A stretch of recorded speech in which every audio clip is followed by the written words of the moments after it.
Waalaikumsalam warahmatullahi wabarakatuh. Kalian anakku semua, mari kita awali pembelajaran hari ini dengan baca suratul Fatihah bersama-sama.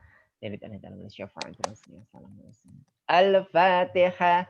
A'udzu billahi minasyaitonir rajim. Bismillahirrahmanirrahim. Alhamdulillahi rabbil alamin. Ar-Rahmanir-Rahim. Maliki yaumiddin. Iyyaka na'budu wa iyyaka nasta'in. Ihdinas siratal mustaqim. Siratal ladzina an'amta 'alaihim ghairil maghdubi 'alaihim waladdallin. Amin. Alhamdulillah anakku semua, langsung saja karena waktu kita kurang lebih 45 menit. Kita akan membahas terkait dengan soal bahasa Indonesia untuk persiapan ujian di MTSN 2. Sudah disiapkan alat tulisnya, Nak? Sudah semua? Sudah ya, Alhamdulillah. Sekarang Ustadz share untuk soal yang kemarin.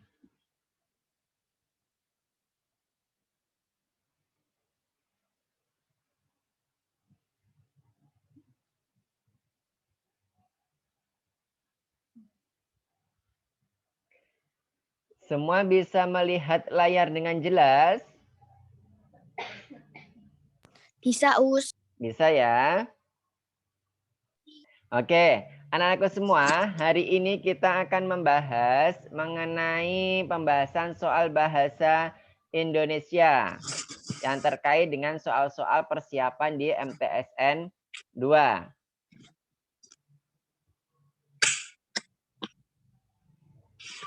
Sekarang kita akan mulai soal nomor 1. Nah, Ustadz kecilkan dulu ya ini. Biar kita terlihat. Oke, Ustadz bacakan ya, kalian dengarkan. Bismillahirrahmanirrahim, perhatikan bacaan berikut. Ingat nak, dengan trik apabila ada sebuah bacaan atau paragraf yang panjang, kita baca apanya dulu nak sebelum kita kerjakan? Pertanyaannya dulu, good. Jadi pertanyaannya harus kita baca dulu. Biar apa? Biar mempersingkat waktu. Nah, pertanyaannya. Gagasan utama paragraf tersebut adalah, nah ingat gagasan utama itu bisa kita ambil apabila itu kalimat paragrafnya deduktif, itu bisa kita ambil dari kalimat utama yang ada di awal. Apabila induktif, bisa kita ambil dari kalimat akhir. Apabila campuran, berarti keseluruhan kita rangkai. Paham ya?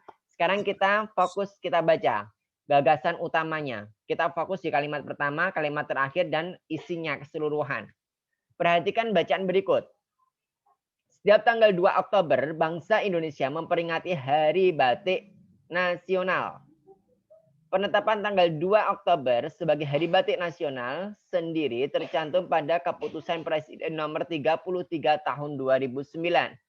Penetapan Hari Batik Nasional ini merupakan usaha pemerintah untuk meningkatkan martabat bangsa Indonesia dan citra positif di forum internasional. Pengakuan terhadap batik merupakan pengakuan terhadap budaya Indonesia.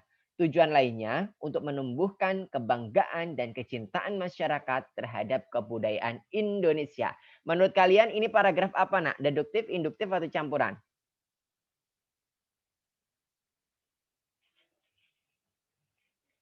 Halo? Anakku semua bisa dengar Usmuji?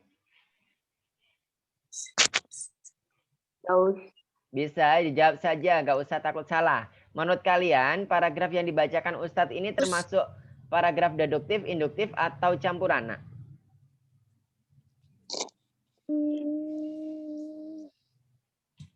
Jangan lama-lama, ini mudah sekali. Ini pasti keluar nanti tipikal soal untuk mencari semacam ini.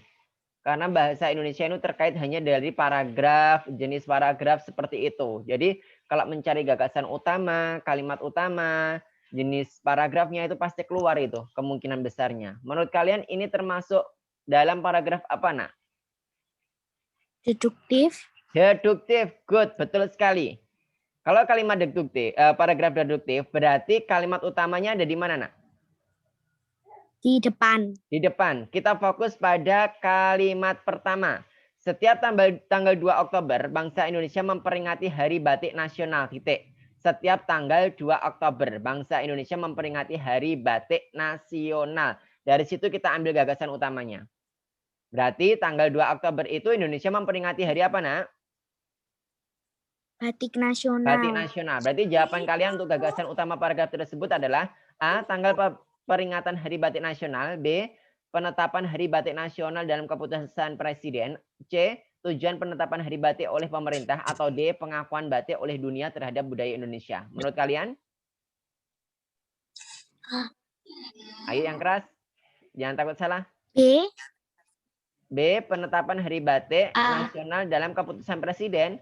Bukan. Yang betul adalah A.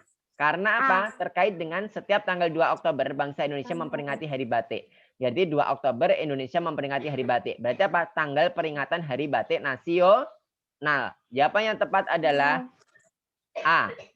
Ini A.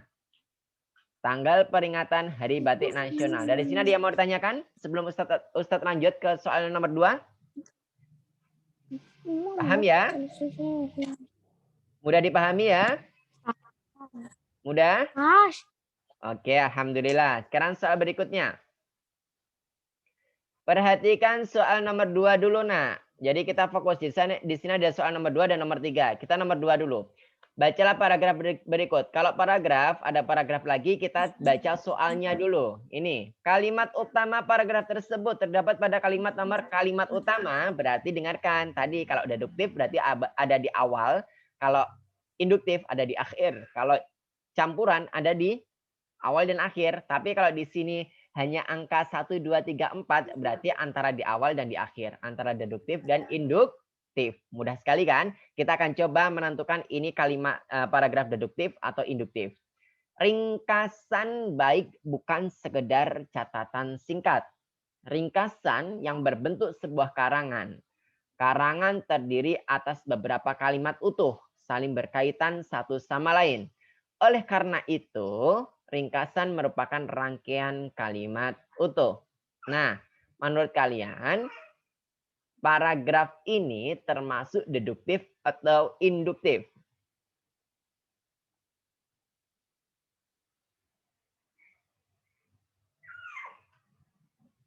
Halo anak-anak semua, bisa dengar? Ini kalimat paragrafnya menceritakan mengenai apa, Nak?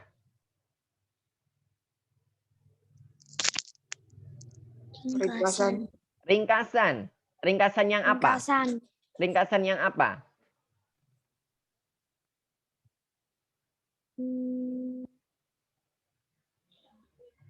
Ringkasan yang? Ayo berusaha berpikir dari paragraf pendek ini.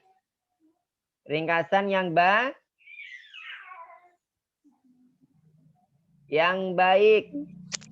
Ini paragraf menceritakan mengenai ringkasan yang baik. Fokus ke ringkasan yang baiknya. Nah, kalau kalimat pertama, nomor 1, ringkasan baik bukan sekedar catatan singkat. Inilah sebetulnya kalimat utamanya. Lalu diperjelas lagi dengan kalimat nomor 2, ringkasan yang berbentuk sebuah karangan. Diperjelas lagi dengan kalimat nomor 3, karangan terdiri atas beberapa kalimat utuh, saling berkaitan satu sama lain.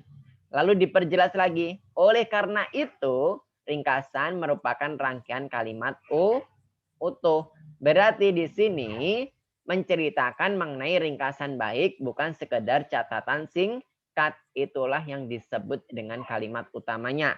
Berarti jawabannya adalah A, B, C, atau D? Menurut kalian jawabannya? A.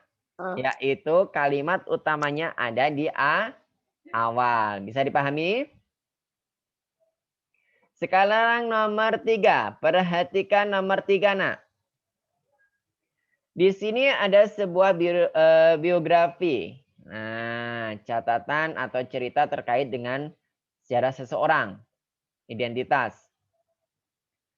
Hal yang patut diteladani sesuai biografi tokoh tersebut adalah yang patut diteladani berarti sikap yang baik. Seto Mulyadi lahir di Klaten 28 Agustus 1951 atau biasa dikenal sebagai Kak Seto. Adalah psikologi anak dan pembawa acara televisi untuk anak-anak bersama dengan Henry Purwonegoro. Ia juga menjabat Ketua Komisi Nasional Perlindungan Anak. Berawal dari kematian adiknya saat berumur 3 tahun akibat penyakit campak, membuat Seto mulai menekuni dunia anak. Berbagai pengalaman pernah dirasakan, yaitu menjadi pengaduk semen, tukang batu, dan tukang parkir pada saat mulai berada di Jakarta. Wah, ternyata Kak Seto Mulyadi itu ternyata dulu pernah menjadi pengaduk semen, tukang batu, tukang parkir, luar biasa. Nah, dari hal tersebut, Nak, yang patut diteladani dari Kak Seto itu apa, Nak, menurut kalian? A. Bekerja keras dalam kehidupannya. B. Siap prihatin dalam membawakan acara. C. Penyayang terhadap sesama. Atau D. Menjadi ketua Komite Perlindungan Anak. Menurut kamu apa, Nak? Sikap yang perlu diteladani. A. Betul sekali. Bekerja keras dalam kehidupannya. Ini adalah sikap. Sikap yang bekerja keras, pantang menyerah. Diambil dari mana? Dari kalimat terakhir. Berbagai pengalaman pernah dirasakan, yaitu menjadi pengaduk semen, tukang batu, dan tukang parkir pada saat mulai berada di Jakarta. Ingat, kalau ada soal yang terkait dengan keteladanan suatu tokoh, berarti yang diambil adalah sikap yang baiknya, bukan jabatannya. Kalau D menjadi ketua perlindungan anak, itu jabatannya. Terus siap prihatin dalam membawakan acara, itu kan di profesinya pembawa acara.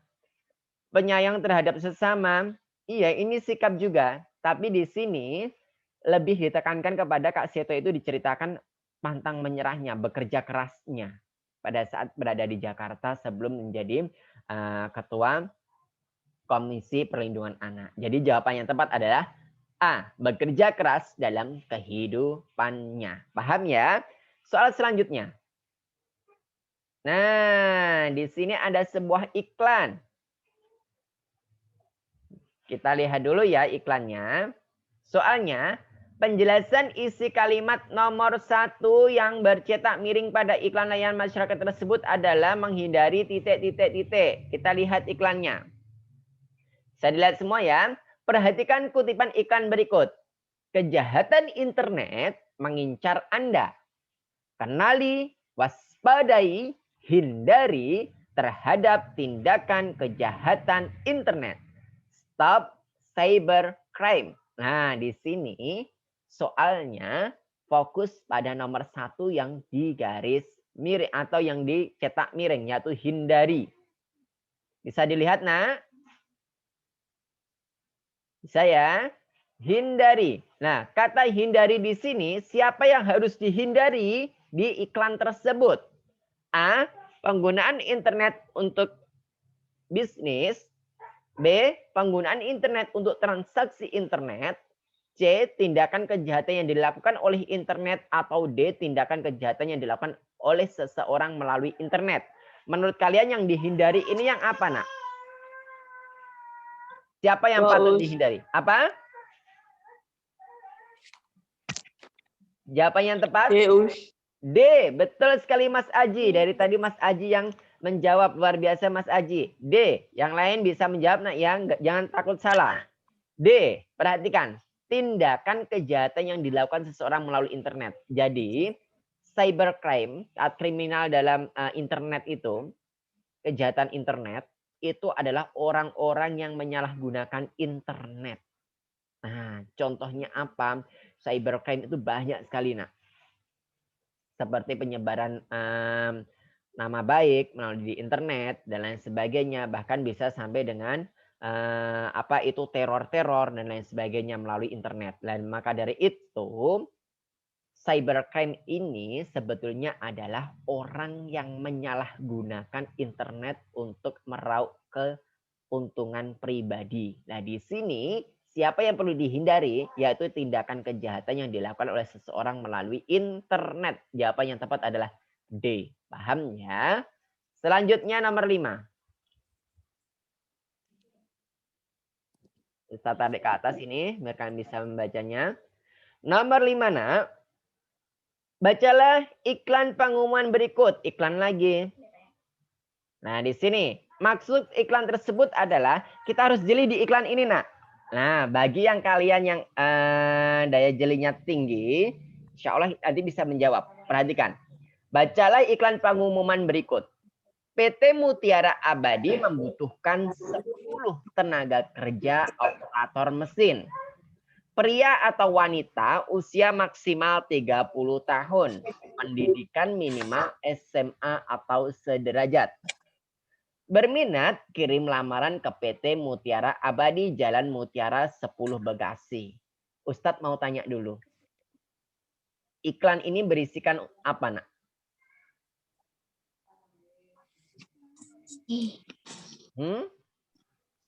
Iklan Mencari ini tenaga kerja baru sebagai operator mesin. betul. C. Atau lowongan pekerjaan. Nah, terkait dengan lowongan pekerjaan atau mencari tenaga operator itu ya, mesin. Nah, di sini maksud dari iklan ini adalah untuk menawarkan pekerjaan karena untuk mencari tenaga baru bagi perusahaan. Maksudnya itu adanya iklan ini. Berarti maksud iklan tersebut adalah A.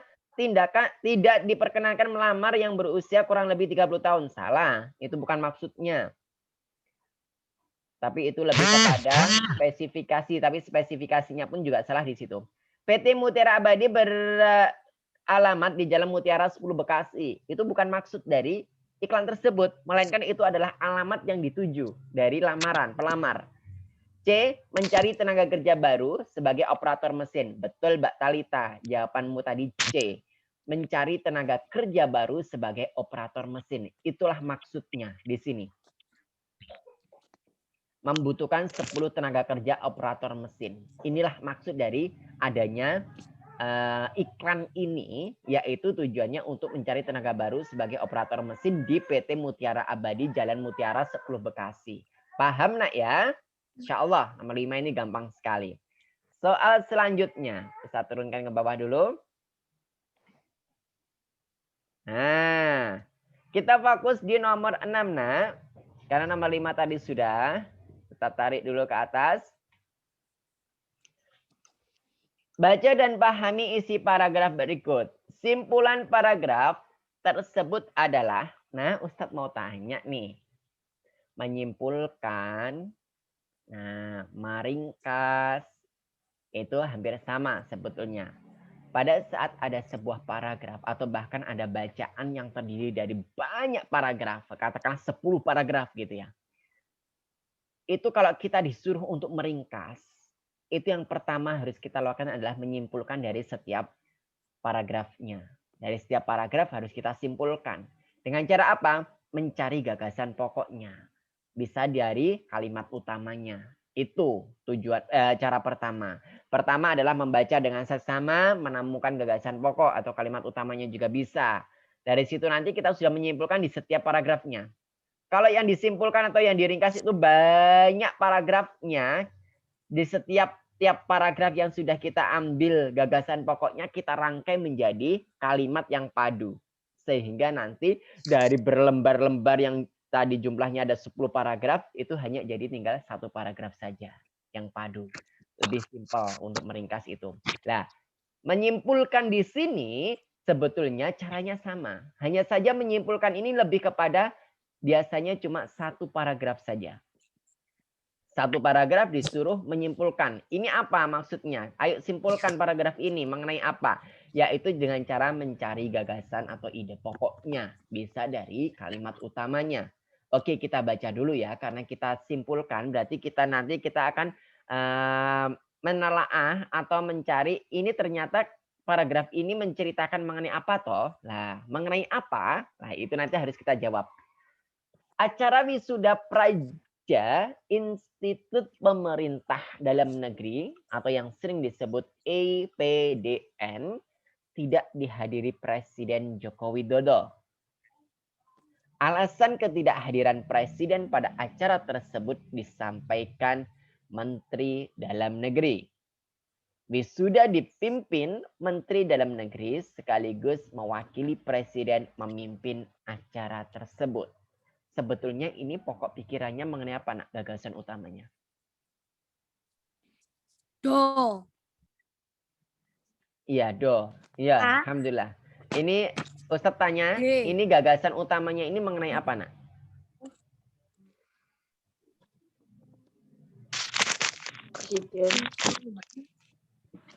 Wisudanya Praja Institut Pemerintah Dalam Negeri atau IPDN-nya itu tidak dihadiri Joko Widodo.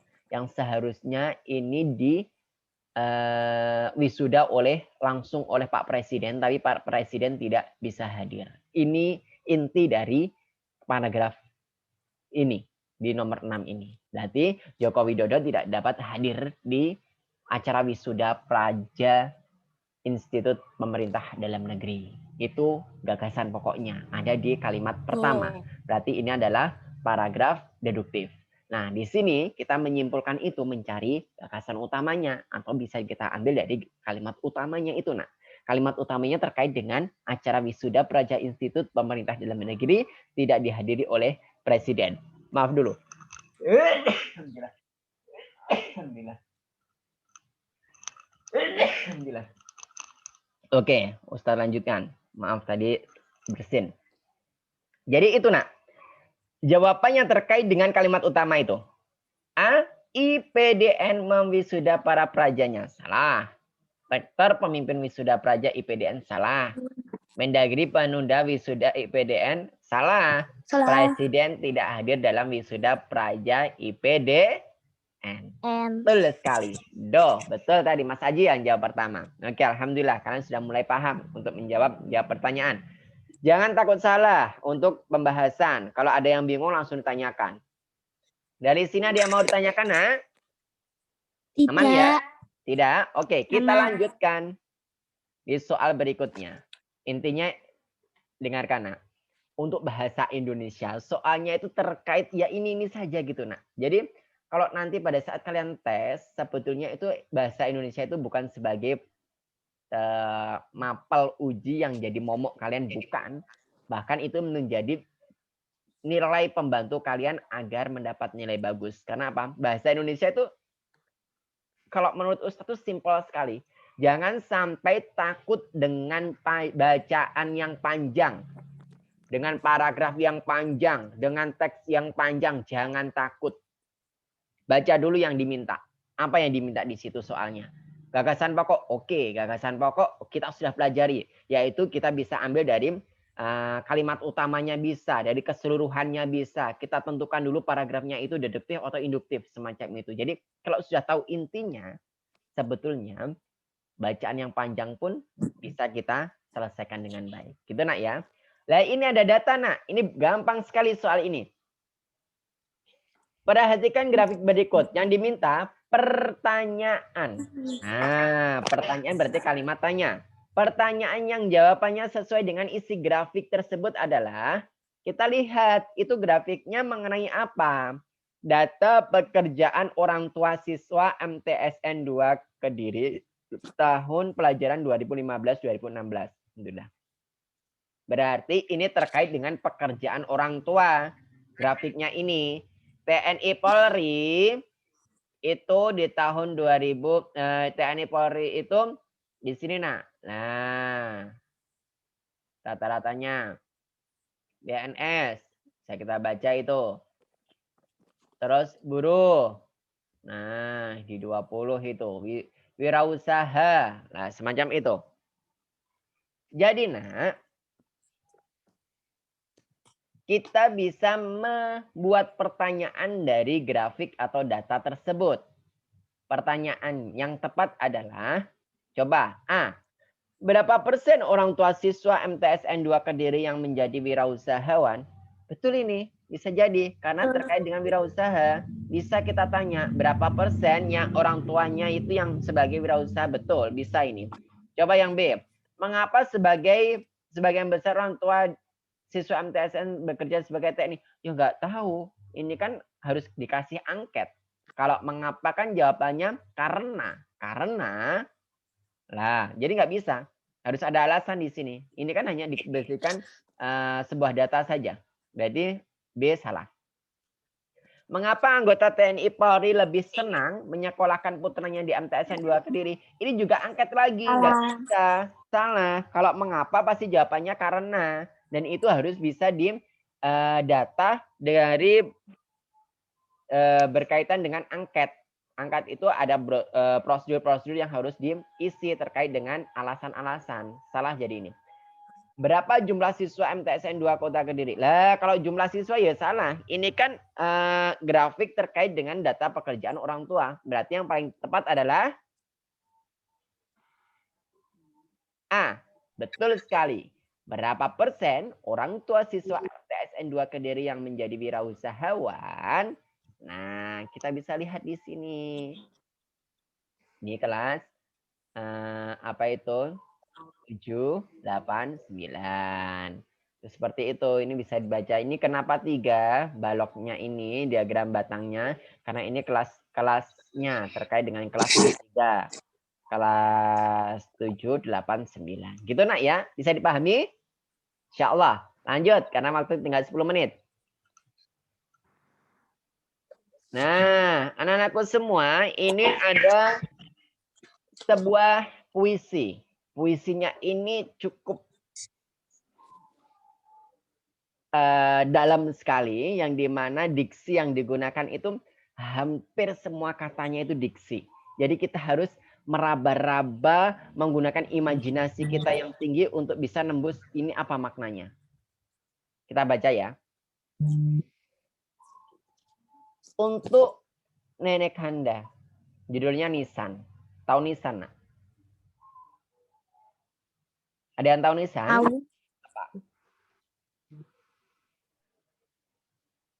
Nisan itu patokan, Nak. Patokan orang meninggal itu. Batu nisan. Tahu batu nisan ya? Batu nisan. Untuk nenek Kanda, bukan kematian benar menusuk kalbu. Keriduanmu menerima segala tiba. Tak ku tahu setinggi itu atas debu dan duka maha tua bertahta. Nah, kata-katanya itu pilihan semua, diksi semua. Intinya di sini terkait puisi ini yang dimana berjudul Nisan ini itu sebetulnya itu menggambarkan ada kata ini.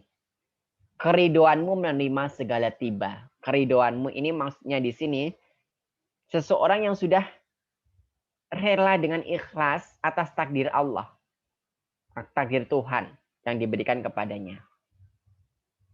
Di sini duka pasti karena menceritakan mengenai kematian. Tapi di sini lebih kepada sudah menerima takdirnya Allah. Karena ada kata keridoanmu menerima segala tiba, tak ku tahu setinggi itu atas debu dan duka maha tua bertahta. Dari keridoanmu menerima segala tiba. Nah di sini itu menandakan bahwasanya seseorang yang ada di dalam puisi ini sudah ridho atas kematian seseorang. Jadi jawaban yang tepat apa? Ayo kita coba. A. Berjuanglah terus untuk meraih cita-cita yang diimpikan. Betul Pak Sarana? Salah. Setiap kegagalan akan ada hikmah di dalamnya. Salah juga, belum tepat. Kita harus bersatu dalam meraih kemerdekaan. Juga salah. Kita harus sabar dan tawakal dalam menghadapi cobaan. Betul. Yang tepat adalah D. Kita harus sabar dan tawakal dalam menghadapi cobaan. Cobaan apa? Salah satunya yaitu adalah terkait dengan kematian. Paham di sini? Paham. Paham ya. Selanjutnya nomor 9. Nah, perhatikan kutipan cerita pendek berikut. Latar kutipan cerpen. Nah, coba siapa yang paling jeli di sini pasti bisa menjawab. Yang paling fokusnya tinggi bisa menjawab. Ustadz bacakan ya, kalian dengarkan. Bibirku tak sanggup lagi untuk berbicara sepatah kata pun. Langsung kau nonaktifkan HP-ku, kulempar jauh dariku. Aku benar-benar tidak pernah menduga bahwa dia akan pindah. Kabar ini sungguh membuatku kehilangan tulang-tulang rangka yang menopang tubuhku. Badanku terasa sangat lemah dan aku hanya bisa tertunduk lemas sambil menggigit guling yang ada di genggamanku.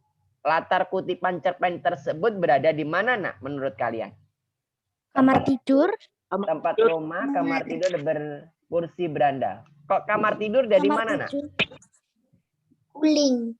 Betul, menggigit Ya, guling. dari guling. Betul sekali. Sebetulnya ini ada 2 orang, satu kamar, yang di mana salah satunya itu kecewa terhadap tingkah laku seseorang tersebut, salah satunya, sehingga dia pergi dari kamar tersebut. Dia nggak mengira kalau dia akan pindah kamar itu karena kelakuannya. Sehingga salah satu orang yang merasa bersalah itu sampai itu ada kata kehilangan tulang-tulang rangka yang menopang tubuhku, itu saking lemesnya, kagetnya, loh kok harus pindah dia gara-gara kelakuanku, semacam itu. Ada penyesalan yang dalam di situ. Dia tertunduk lemas karena menyesal sambil menggigit guling. Nah, di sini berarti di kamar. Paham ya? Jawabannya adalah kamar tidur C. Saya pahami ya? Soal terakhir. Alhamdulillah. Waktu tinggal 5 menit lagi, nah. Kita taruh ke bawah dulu ya.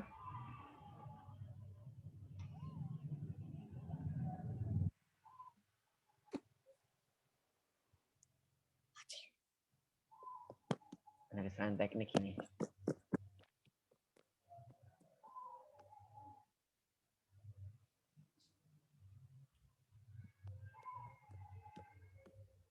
Tunggu, nah, Ustadz ulangi lagi nomor 10. Ada kesalahan teknik sedikit terkait dengan share screen-nya.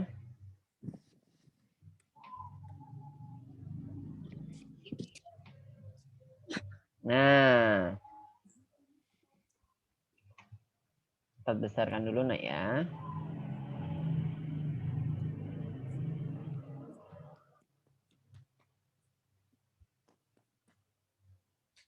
Oke, alhamdulillah. Nomor 10, nak. Ini ada beberapa kalimat. Nyusun.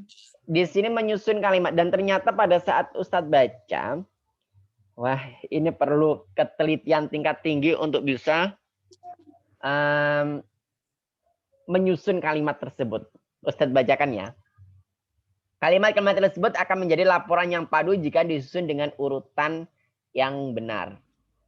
Di sini harus ada kata kuncinya di sini. Pertama, 1, mereka melakukan observasi terhadap objek wisata yang telah ditetapkan.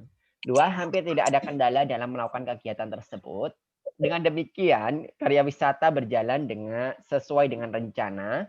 Para peserta telah melakukan dengan baik sesuai tugas yang diberikan. Semua objek wisata yang ditetapkan tersebut dapat mereka kunjungi. Menurutmu, kata kalimat untuk mengawali yang tepat itu, paling tepat itu awalannya itu di nomor berapa, nak? 3. Nomor? Ada yang 3, yang lain? Ada lagi? 4. Yang lain?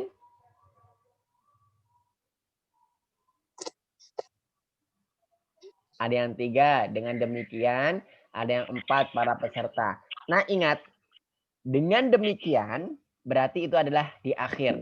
Kalau ada kata dengan demikian, nah, dengan demikian itu berarti menyimpulkan sebuah kejadian yang sudah terjadi. Berarti kalau kesimpulan itu berarti di akhir. Berarti nomor 3 ini ada di akhir ini. Dengan demikian ini. Kita lihat di sini yang nomor 3 di akhir B. Awalnya adalah 4. Para peserta telah melakukan dengan baik semua tugas yang diberikan. Mereka melakukan observasi terhadap objek wisata yang telah ditetapkan. Semua objek wisata yang telah ditetapkan tersebut dapat mereka kunjungi. Padu padan ini runtut. Hampir tidak ada kendala dalam melakukan kegiatan tersebut. Dengan demikian baru disimpulkan karena nggak ada kendala kan. Karya wisata berjalan sesuai dengan rencana. Jawaban yang tepat adalah B. Paham, nak ya? Ingat, Dari Paham. setiap kata kalimat-kalimat yang harus dipadankan itu harus saling berhubungan runtut sesuai dengan alur kejadian. Kalau seperti ini kan kejadiannya adalah observasi. Kelompok siswa yang ditugasi observasi di karya wisata oleh gurunya. Nah, gurunya menyimpulkan dengan demikian, berarti itu kesimpulan. Kalau kesimpulan kebanyakan itu berada di akhir kalimat. Paham dari sini? Ada yang mau ditanyakan terkait ini semua? Sudah jelas semua ya? Sudah? Alhamdulillah. Alhamdulillah kalau sudah semua.